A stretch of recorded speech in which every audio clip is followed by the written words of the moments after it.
I'm Amber Davies and welcome to Call to Stage. This is the space where musical theatre takes centre stage. From unforgettable backstage stories with incredible special guests to insights from my life and my theatre journey. We're leaving it all on the mic every single week, so let's jump in. Hi guys, welcome back to Call to Stage with me, Amber Davies, and the insanely stunning Helen Woolf. Are you sure you're talking to the You're right so person? beautiful. Stop Dainty. You're so Thank you, darling. dainty in Thank you. person. Thank you Not very that you're much. not online, but you're just like smaller than I thought you were going to be. 5'4". Well, 3.5 really. I think I lie on my CV. You lie. Just to give it that extra half an Yeah, inch. I'm 5'3" on my CV. Are you? I think we're about the same height, are we? Yeah. Yeah. Well, I'm 5'2". Oh, really? Yeah, but I've got a bit of a clunky heel. Yeah, on, fine. But Always give it a strong heel. always give it a strong heel. But I think you're smaller than 5'4". Yeah, I definitely. Probably. Yeah, probably. But just to get started, I ask everybody this question because it just intrigues me so much. But have you had any funky pre-show rituals? Ooh, I think... Do you know what? I remember the sound department used to laugh at me for this, but when I was in Wicked, I would always sort of sing along to the overture when I was like up in the bubble, waiting Okay. in blackness, waiting for everything to start going on. I'd just hum along or sing at my, the whole thing. Like, Would you? I would do the whole thing until I started to descend. And that was kind of my only thing. And I don't know at what point it became a thing, but it was a thing. And I always did it, and sound always like, just before, we were always checking to see if your mics are right before you come down, and we can hear everything you're doing. And I was like, just checking it's still working. Yeah. Just checking she's there. Just checking she's there. I know I do that sometimes. I'll sing along with her just like, have I warmed up enough? Yeah, exactly. Then you know. Because Yeah. if that's like part of your track, you know what's coming. Yeah. Yeah. So yeah, Well, that's probably it really. Other than that, I'm really boring. I'm going way off here, but before we get into everything, because I want to do past life first, before we get into Glinda, what was it like being up there and coming down? Was it nerve-wracking? I think the first few times it was terrifying because honestly, like the platform is about like 7 inches wide or something. So your Really? feet are basically only just on there. Obviously you are harnessed and you know you're safe, but I think the most terrifying time was when the very first time I went on for Glinda, because my legs were literally shaking, and it was just the most terrifying thing. Obviously, then you get used to it. It's like anything. Yeah. And it was, always really good fun. But what an entrance. Like, that's the one thing I loved about that job. What a way to go, hi, gang, I'm here. In my bubble. In my bubble. So, yeah, it was a bit scary, but good fun. Yeah. Apart from when you got bubble juice in your eye. And would that happen? Oh, yeah. Sometimes if stage management got a bit keen on the refill. But we did have this thing whereby that we could sort of secretly signal and they would turn it off. Oh, okay. I did eat one day. That was quite... And what is the bubble juice? Just like regular bubble juice. Okay. Yeah, just generic. So, but like when that bubble juice gets in your mouth, it is... Oh, yeah. And if it gets in the And you back don't want of to be your doing that when you're giving it... Sorry, I just drank bubble juice. Sorry about that, guys. So I was looking up your training. Mm. So you trained at the Southern Theatre Arts Centre. Yeah. So it's probably rebranded itself probably like 3 or 4 times now. Okay. So that as a place still exists, but now it's got a new name. Can't tell you what it is. And that was like a 3-year BA. Okay. In theatre. And it was kind of like the best of both worlds between doing a BA and getting involved in theatre in some way. Because I liked performing, and it was basically my dad was like, you need to get yourself a degree. Okay. So I sort of went there. And it was also because I remember I didn't actually get into drama school. At the same time applying for that, I think I applied for like Mount View. I can't remember how old I would have been. Pretty young. And, didn't get into any drama schools, but I did get into this place. And I thought, well, that's a good little stepping stone. It's a good halfway house. I think, keep my dad sweet. And I'll have a BA. So if I want to do something, I'll have a good degree to go and, do next steps. But it was down by Brighton. Lovely. And so I loved being by the sea. It was just like, it was the best. And I've still got really great group of girls that I'm friends with, and that was 10, 15 years ago. No, more than that. Yeah, about that. Yeah, I love those bonds. I think drama school for everyone made friends for life. Yeah, didn't for they? Sure. One of my then after that we'll probably go to it. But I went to the Royal Academy. Yes, I've got that noted down. Next. Yes, then I went there, and one of the guys I trained with there, he's my daughter's godfather, and like we've still got some really amazing pals. Oh my god, yeah, it's the sweetest thing. So what made you go? Did you do that just for a year, the Royal Academy of Music? Yeah, it was a 1-year postgrad at the time. Okay. And again, like that was one of those weird coincidences. This is the thing I like about our industry. It's like when you get knockbacks, I always feel like something happens for a reason. And the year I applied for the Royal Academy, it was the second year actually. First year didn't get in. Loved it. They gave me really positive feedback, but they were like, "We think you need a bit more experience." I was like, "Fine." And so I actually stayed on and did the third year of my BA, where I was, and then the next year I was put on the wait list at the Royal Academy. And I remember thinking, okay, well, so I'm sort of in, but not quite. So obviously I was waiting for maybe somebody else to take a place somewhere else. And anyway, that was the year I got in, and then met my husband because we went there together. Yeah. So I'm not mad about the fact that it didn't happen the other times because, now I'm stuck with him. And that is so met beautiful. the father of my children. Yeah, it's really cute. I love that so nice, much. But you never know, things happen and they happen for a reason. And you think that's fine. You just have to sometimes take a chill. It's a very common theme, I've noticed, that lots of people got declined from drama schools. Like, look at Jessie Buckley. I know. She got declined twice, and now she's an Oscar winner. Insane. Isn't that crazy? It's amazing, but that's just what was meant to be, and I think that's fine. Everything happens for a reason. Agree. So let's talk about Wicked. So you were originally ensemble. How long have we got? Yeah, I know. I know. I mean, it's such a huge part of your story, isn't it? Yeah, for sure. Yeah. Talk to me about audition, the first time you ever went in. The first time I remember thinking, because I'd just come out of RAM and I was like, oh my God, I've got auditions for the West End. This is it. I'm off on my journey. Yeah. And I was like, you just get that buzz, don't you? And actually, I was auditioning. They sent me material because they didn't know me at this stage. I hadn't, it wasn't like I didn't have a CV. Yeah. I was a grad. So I got sent the Alpha material. I got sent the Nessa Rose material. I got sent the Glinda material because on my sort of spotlight or whatever vocal range it was. So I got a bit of everything, which was great. Yeah. But I remember at the time my flatmate being like, Helen, well, my flatmate Helen Clarkson. Yeah, so I was living with her at the time. Yeah, lols. And she was like, what on earth is going on? Like 1 minute I'm in the bathroom giving it a bit of Glinda, the next minute I'm in my bedroom singing some Defying Gravity. And I think I just didn't know. I didn't know where I fit. And I remember going into the audition thinking like, I can do all these, but I don't know which one I feel like I sort of connect with the most. Didn't get it that year. Second year, same thing happened. Called me in. They were like, sent me all the material, and I thought, and literally the same thing happened again. And it was the third time. I remember my agent calling me in. I said, look, now I've kind of gone down a path, and I've had a bit of a journey. I feel like I need to make a decision as to which route to go down. Yeah. And I always felt that Glinda best reflected kind of it just sat more naturally with me. I guess it's not that I didn't have to try. But it was just more comfortable. Yeah. It just came easier. Well, vocally or her characterisms? Everything. Like, I guess in life, people always sort of associate me with being like quite a positive and chirpy person. And so that wasn't something I ever felt I had to like put on. Yes. Vocally, it sat really nicely in my voice. So, and so it was that year. I got it. But I do remember my very first audition. And I was pardon the phrase, green. But I went in with my little character shoes because back then that's what we did.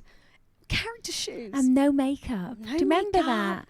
Like you shouldn't have been like when I remember going out and seeing you, it was like barely no mascara. Yeah. It was wild. I go in with full face. Full face now. One of my really like traumatizing, I don't know if I should say this out loud. I'm going to because it's just like the reality of being a graduate I was auditioning for David Grindrod for Sister Act. Okay. It was for and whilst I was still in training. So I remember being like, they've let me out of training for the day to go and do this David Grindrod audition. I was like absolutely buzzing with myself. And I don't know what we were doing at RAM at the time, but I was wearing like military kind of boots, a little sort of denim skirt. Anyway, so not appropriate for a Sister Act audition. But I'd packed some other stuff, so it's fine. Okay. And I remember like they whatever rehearsal we were doing overran, so I had to like leg it to this audition. Anyway, I got there. And I'd realised that I only had like military boots to do this dance call. And I was like, I can't do that. Can't do that. So I just went in bare feet. Did you barefoot? I barefooted. And to this day, I can still see their faces of like me and these like 4 other girls, like fully like lanies. I don't know where they were from, having the time of their lives. And I'm clumping around with my trousers out. It was so grim. Anyway, I did get the job. Oh, I'm damn not surprised. That could have been the help door. Do you know what I mean? Oh, yeah, she had her toes out. Yeah, so that's a horror story. God, we've all got one. Oh, we've all got one. But isn't it funny that like 15 years later, I still remember that like so vividly. Hope I had my nails done. But I just think like you have to learn. Yeah. Do you know what I mean? Like the training can only teach you so much. Yeah. You have to have real life experiences, you know, to learn, and like that is a flipping learning. And packing your bag properly should be one of them. Your bag. Helen Woolf told you. Pack your bag. Make sure you got plenty of shoes. No, the best one for an audition is leave with an extra hour, because the amount of times I have been running to an audition because I have not given myself enough time, and then there's been like the train stopped and been delayed for 10 minutes, and then I'm like, oh crap, and then you go into the audition flustered. You definitely take that energy in with you. You do. And auditions are already nerve-wracking. So to add that with the stress of travel on top, I always say now, always give yourself more time 100%. than you need to. Even if you just go and grab a coffee or somewhere, you don't have to wait in the waiting room of the audition, but be there, be prepared. Yeah, be ready. There's nothing worse than feeling on edge. No. In a situation which is terrifying anyway. I've literally ran into an audition. It was my first ever Gatsby audition. Oh. I ran in, I was sweating in every crease. I was out of breath. I had dry mouth. And I just think, I've just ruined this opportunity. Oh, no. Well, it didn't. No, it didn't. Because you got it. No. No. Sweaty or not, darling, it was yours. I think it was because I was like, guys, I'm so sorry, I'm sweating in every crease. And they thought, who is this girl? Yeah, I came in like that. But it's like represents the character well. You know what I mean? There you go.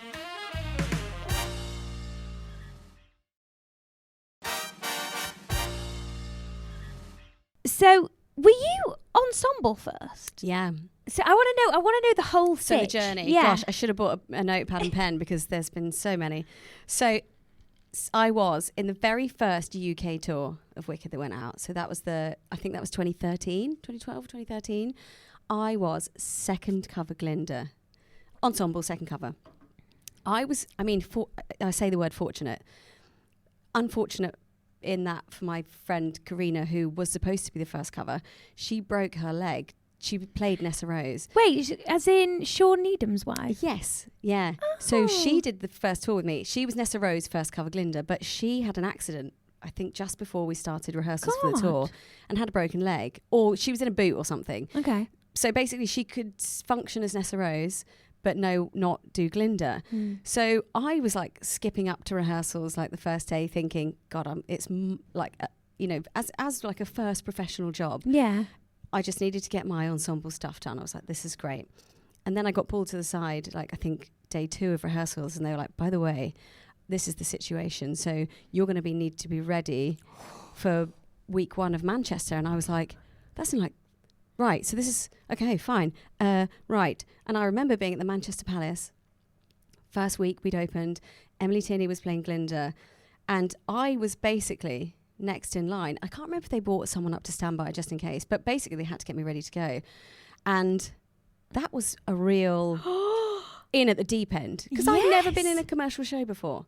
So I was like, I remember them rehearsing me in the bar after like press night the next day, and I spent every hour in rehearsal. So I did the second cover, but I did first cover for probably 6 months or something. So I did quite a few shows, which was really great. Wow. I loved it. And obviously, like with the regional touring, you know, like there's a real buzz, isn't there? When you get to go to, there is a buzz. So I did that, and then what happened? I think I called it a day. The tour did go on for 2 years, but I was like, you know what? I've done this. I'm ready to go back to London. Let's see what else is out there. Yeah. Because I also came into the industry a little bit later. I don't think I was I think I was like 24, maybe 25 by the time I got my first professional gig. By the time I'd graduated and did Oh, that. wow, okay. That's a really good tip. So I was late into the sort of... So I thought, well, let's just see what happens. And nothing really happened. As No. happened. What as year? happened. In what year are we talking? I'm trying to think what would have been around. 2014. I mean, I feel like I was the sort of person that was cursed by auditioning for jobs and the person never left. So I remember there was like a Fontaine situation, cover Fontaine, because I'm still very... that was in my earlier days. That was one. That was great. But again, that was someone never left. Then after the Glinda tour, Glinda thing, I moved into maybe Fontaine, and there was she didn't leave, the girl didn't leave. So it was just, that is so difficult. When you're perfect for a role, there's an opening for you, and they don't leave, and you think, it's funny because like you think, well, I know why she hasn't left. I wouldn't leave either. Yeah, exactly. Do you know what I mean? Yeah, for sure. Oh God, that is such a shame. And then I went into the West End cast. I auditioned, went into the West End cast, and I did 2 years there. First year, absolutely loved it. I loved being in the West End. I loved being able to go home every night. Yeah. And then me and my husband were getting married. So you have to stay for another year. Like, well, got a wedding to pay for now. So here we go. Yeah. But I was a little bit like, not bored, that's not the right word. But I said, look, could I have another cover? And we looked at sort of maybe an Elphaba situation, but it was there was no tracks really that covered both in the show. So they very kindly gave me a Nessa Rose audition cover. So then I covered Nessa Rose as well, which was great. Loved that. So it just kept it. Something different. Yeah. Yeah. And she's a good track. Like is it a princess track? I mean, it is a princess track. I don't want to say it out loud, but I think it is. Yeah. Compared to Glinda and Elphaba, if you want to be a Wicked but you don't want to do the most, give it a Nessa. Yeah. She does have she does have to do the sort of flathead situation. So there are a few sort of ensemble bits that she has to do. Does she have to do a flathead? Bock I and didn't Nessa. know that was Bock and Nessa. I hope that's not a plot spoiler, plot twist. I don't know, whatever. Yeah, so they do that. So yeah, I want to know. Yeah, the rest. Then the next tour was going out, and do you know Billy Mitchell? He was our resident dance captain at the time. No, I don't know Billy. He was a legend, but he was like always, all right, Wolfie, because he had like this really brilliant accent. And they'd done some auditions for the next tour that was going out, and he was like, Wolfie, I really think you should go in. Actually, I can't do his accent. It's terrible. Not my strong point. And I said, I am second cover in the West End. There is no way in a million years they are going to give me this part on tour. So I was like, not doing it. And then they did some auditions, didn't find anyone. He was like, I really, really think you should go. And was like giving me a nudge. And I was like, okay, I'll do it. With absolutely no expectation that I would get that at all. And I did. And you did. And they gave it to me. Yeah. And then you went and did it in town as well? Yeah. So I did the tour for a year, and then they offered me the West End again. And how long did you stay in the West End for? Well, that was the sort of pandemic sandwich. So I was in it, and that I'd planned for that to be my very last. I mean, literally, I'd sort of signed to say like, thanks very much, I've had a lovely time, I'm going to go. And then the old Panny D hit us. And the Panny D. Haven't heard that in a while, have we? Panny D hit, and then basically off the back end of that, I'd had a child. And so you had a child during the pandemic? My first one, yeah. And so then I'm staring into an oblivion of like, right, I've got a child to support. And they said, would you like to come back and finish off the rest of your contract? I was like, absolutely. Yes, because there aren't any other jobs. No, and I loved it, and I did. Yeah. And I really wanted to finish what I'd started. Yeah. And Lucy was your Elphaba, your final Elphaba. She was my last one. Yeah, we finished together. Wow. Yeah, and that was in... I saw you. Did you? Yeah, you were amazing. Oh, thank you. Yeah. Like a dot. Just a little dot on stage with this crazy energy. You were just like that around her. Oh, do you know what I mean? Yeah, it was she's just very calming, Luce. Like, she's a very, I think our energies like match quite well. Yeah. But yeah, we had a lovely time. I mean, how, so overall, how many years did it? I did 6 contracts, but that was over 10 years. So they weren't back to back. I had breaks in between. But how did you keep it fresh in your mind? Sometimes when you've done a job for so long that your like muscle memory just takes over most of it. And Yeah. I remember, I think my biggest gap was probably like 2 years from finishing one contract to starting another. And I remember going into into rehearsals, and my body would just start doing it because it just so like innately knew what it was doing. But I guess the best thing is that every time I had a different contract, I had different people to work with. Yeah, true. Every time. I was never faced with the same person. No. Or group of people. Yeah. And so then you just find your like new. Yeah. And that's the best thing. And location. So you did, because you did a mixture of town and tour. Like it never got boring. Never. That's amazing, that Never. is. And it was just, I felt so fortunate to have had like a lovely sort of stepping stone journey with the show. And in the best possible way as well, Because you remember I don't know if you remember this. Do you remember it? it? I do. Yeah. We sat next to each other during the Wicked Wicked premiere. In the middle of us, wasn't she? And there was just like an array of Glindas around me. I had you there. I had Sophie Evans next to me here. Who was with you? Dearman, I think they were all the other side. They were all the other side. Yeah. And I was just like... It was a real affair. Hi, guys. Because we all got shipped in to have our photo taken with Cynthia and Ariana. So like, it were was they amazing? Yeah. It was so nice to sort of be part of that little lineup. I was like, what am I doing here? Would you ever do the show again? I think now I'm probably too old. Madame Morrible in the future? Maybe in the future. Yeah. How cute would that be? That would be nice. Real full circle sort of. Yeah, or the goat. I could be the goat at some point. Never say never. Never say never. Never say never. I mean, it's been going on now. So is it their 40th anniversary? 20th this year. 20th. It's been 84 years. 20 years. I know, Are they going to do anything for it? I don't know. And I actually mean that. I don't know. I'm not in cohorts what star with sign anything. are you? Gemini. What are you? I'm a Libra. So is your birthday in August? May. I'm terrible with star signs. All I know is that Gemini is, I suppose, what people would mostly say is sort of a split personality. Yeah. And I think I reflect that quite well. I'm either like so happy or a demon. Oh, okay. Me too, actually. Oh, sorry, no. Leo is August. Leo's August, yeah. Yeah. Because I just wanted to talk as well, because obviously we spoke about children and having children within this industry. Yeah. And you don't mind me saying you had your first child at 37, 38. Yeah. And like for me, that was like music to my ears. Oh, that's nice. Because it's just so difficult as a woman in this industry when, you think you have to choose between them. It's either kids or it's the industry. Yeah. And I mean, there's so many people in this industry that like prove that's not true. You, for example, Samantha Barks. Yeah. I mean, there's so many incredible mothers in this industry, but it's like, what did you say to me then? What did you say? You'll find a gap. Everything. I think there's never a right time for anything. It's that. And what will be. And you'll forge your path. And I think your priorities change as well. Like they certainly have for me. If I think of myself like pre-children in this industry and now, I feel like I'm two different people. Yeah. And I remember coming back after the pandemic and I'd had my eldest and I went back into Wicked. She was 7 months old. And some people, I think, can sort of just deal with motherhood and balancing a show. But it was tough. Was it tough? It was tough. Like my Glinda before pandemic, I was like, this is a breeze. I used to go training at F45 like 3 times a week. It was brilliant. I had like all the energy. And then having my child like sucked the soul out of my body.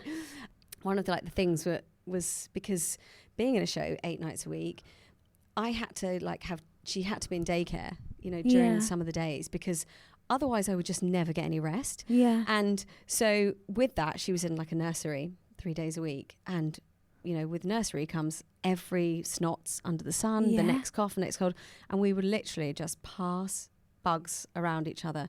And so I was just always so poorly. Yeah. And that was the thing that I found the hardest, because before I would never struggle with my sort of health, as it were. But once I'd had her, crikey.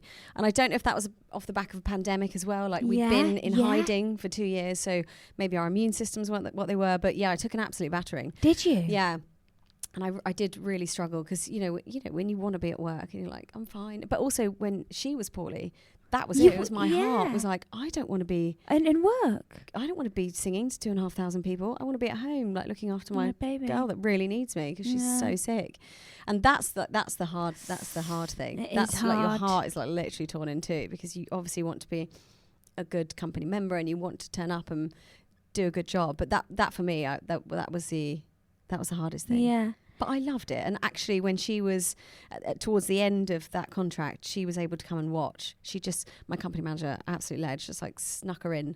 Michael? Right at the end, Michael Conlon. I love him. Snuck her in at the back to watch from like For Good onwards. Not the scary bits, because she's only like 2 or something. Yeah. And I've got this lovely photo at home of like her sat on my lap, and I was in the bubble outfit, and it was amazing. And she's still, it's actually quite embarrassing now, because she knows I'm associated with the show. So if a bus comes past with like Wicked, she's like, "Mummy, it's you!" And I'm like, "No, not anymore." But and like Close. she's just like going up the escalator. She's like, "Mummy, look, it's you!" So it's really sweet. And I kind of wish she'd have been a bit older to witness to see, because I think now she'd appreciate it so much more. But how old is she now? nearly 5. God, I can't believe you got a 5-year-old. I know. Can you not tell by my bags, Jesus? No. No. Yeah, no. It's great. And then to have a second one. Yeah. So I finished with Luce. Oh yeah. So yeah, when did the second come? Ooh. Not quite 3 years. But there's an almost 3-year age So gap. you finished? Finished Wicked in like the March, and then I was pregnant by like June, July. Were you like, it's got to be now? I was just like, look, let's just throw it open to the universe and let's see. Because I remember going out and starting auditioning for some really cool jobs. And I was like, this is cool. I'm excited to kind of see what the next step is. And then I got pregnant. Funnily enough, nobody wants to employ a pregnant person. So I took a little sidestep for a bit. Yeah. So, yeah. Oh. And I've just been like mumming with her, which has been so great. I know, because they're precious moments, aren't they? And there's been so many times that I think now with my youngest that I didn't have with my eldest, because I was working so much. And actually I really appreciated having this time with her. Yeah. And I'm really glad that we've had this time. Yeah. Do you think there's enough like job sharing roles in this industry? No. Not even remotely. I don't think. I think, everyone kind of says it's a sort of priority that we should really try. And because obviously I've never been within that conversation. I don't know what. No, and I think ultimately there needs to be a bit more, because I feel like it is, you kind of, saying earlier about having to kind of make a choice, and some people are like, I think they're absolutely amazing, will cart their babies into work with them and take them on tour. Personally, I can't do that, so I wouldn't want to do that. So having a situation where you could do like 4 days a week, 4 days, that would be the dream. But I just don't know why. I mean, it's numbers, isn't it? It is. It's all of that. And it's the volume of people within the industry. Yeah. But there are so many mums that aren't working. mothers. Yeah. I know. And that would love to be doing stuff. But yeah, it is tricky. It is so tricky, isn't it? I think for me, I'm already an anxious person, and I feel like when I have kids, I'd have to like just pull the plug for a bit. Yeah. Do you know what I mean? Yeah. I think I'd have to just like be a mum. Yeah.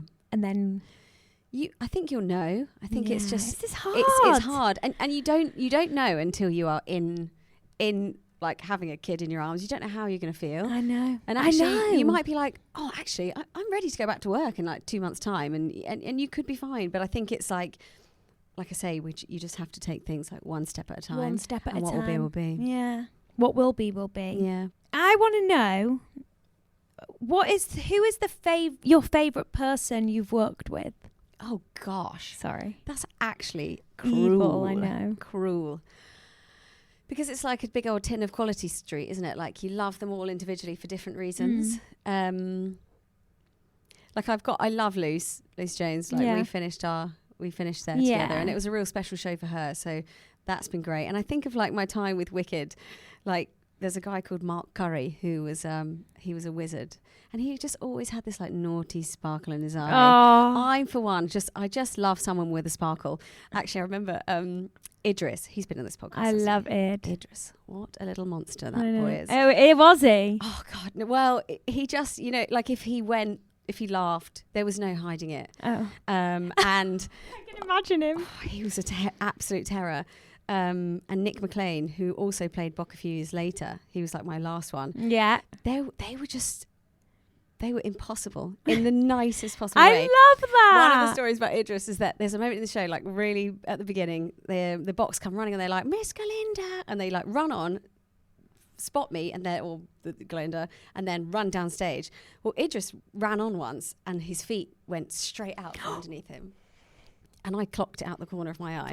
And I am terrible in any situation like that. And it was like time froze.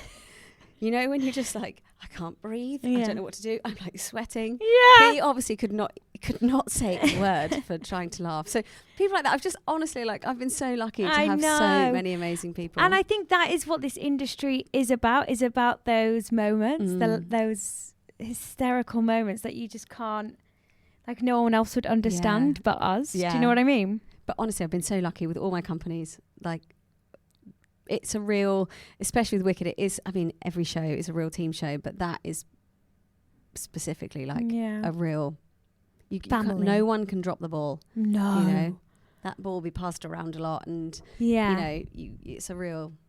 It really is. I want to know also, this is the last question I'm going to ask you, and then I'm going to do a quick fire round question with you. What is one of the most valuable lessons the industry has taught you? To be yourself. I feel like I teach a fair bit, and I always say to my students, if you go in to situations pretending to be something you're not, people see through it. Yeah. And I think just there's nothing wrong with like finding your own version of you. Yeah. And carving your own way in the industry, just being yourself. Yeah. And don't apologize if things aren't. I mean, apologize if you're being a dick, but like, but you know, like, you know, if there's only one industry that if you this is the sort of place you want to work, and I think just being yourself is the kindest thing you can do for yourself and everyone else. Oh, it's so sweet. You got such a soft aura. Have I? Yeah, you got a bubble around you. Oh, would you look at that? Guys, thank you so much for listening, and stick around. If you're a Patreon listener, I'll be asking Helen some of the quick fire round questions. See you in a minute.